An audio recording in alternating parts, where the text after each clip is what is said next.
नमस्कार, मैं आस्था झा सभी का स्वागत करती हूँ हेलो बिहार न्यूज़ पर। आइए नजर डालते हैं आज सुर्खियों पर। भारत में कोरोना के आंकड़े। कुल मामले 92,57,673। कुल मौतें 1,36,930।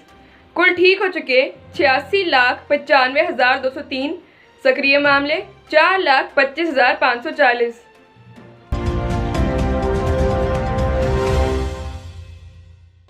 मुख्यमंत्री योगी आदित्यनाथ जी की अध्यक्षता में मंगलवार को हुई कैबिनेट की बैठक में अवैध धर्मांतरण कानून, उत्तर प्रदेश विधि विरुद्ध धर्म संपरिवर्तन प्रतिषेध अध्यादेश 2020 के मसौदे को मंजूरी दे दी गई है। इस अध्यादेश के धर्म परिवर्तन करके शादी करने पर कोई रोक नहीं है।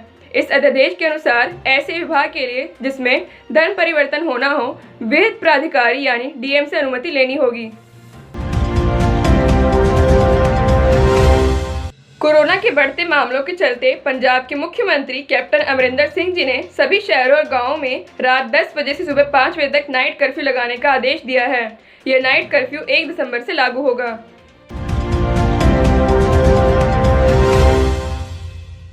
देश में कोविड-19 के लिए अब तक करीब 13 करोड़ 50 लाख नमूनों की जांच हो चुकी है और केंद्र स्वास्थ्य मंत्रालय ने बुधवार को कहा कि लगातार व्यापक जांच के कारण संक्रमण दर में गिरावट आई है।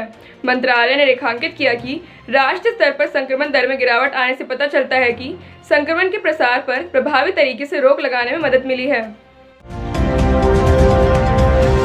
मध्य प्रदेश में सियासी हलचल फिर बढ़ गई है। उपचुनाव हारने के 14 दिन बाद शिवराज सरकार में महिला व बाल विकास मंत्री इमरती देवी जी ने आखिरकार मंत्री पद छोड़ दिया। मुख्यमंत्री कार्यालय ने इमरती देवी जी के इस्तीफा देने की पुष्टि कर दी है।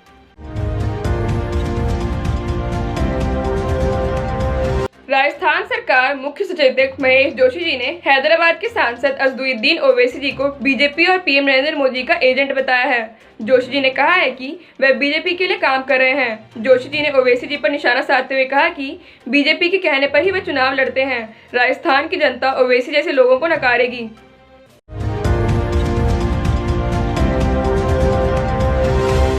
देश के अलग अलग बीजेपी शासित राज्यों में लव जिहाद को लेकर कानून बनाने की बात जोर शोर से चल रही है। इसी बीच मध्य प्रदेश में भी लव जिहाद का जिक्र करते हुए सीएम शिवराज सिंह चौहान जी ने कहा है कि मैं मध्य प्रदेश की धरती पर लव जिहाद चलने नहीं दूंगा। उसके लिए हम कानून बना रहे हैं। यह देश को तोड़ने का षड्यंत्र है। इसे किसी भी कीमत पर हम कामयाब नहीं होने देंगे।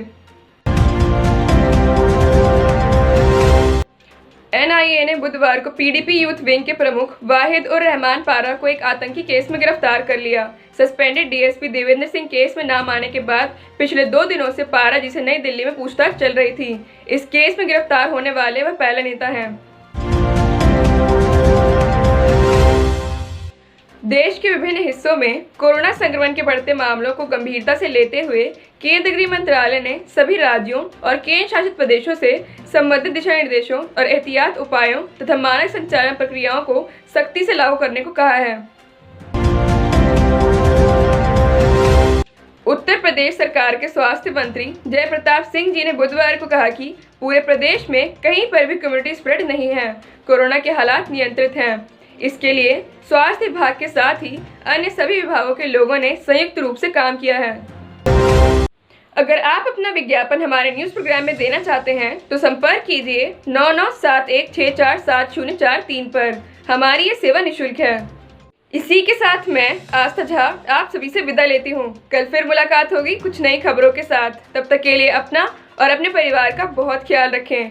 आशा करती हूँ आपको हमारा ये न्यूज़ प्रोग्राम पसंद आया हो। इसे लाइक एंड शेयर ज़रूर करें। धन्यवाद।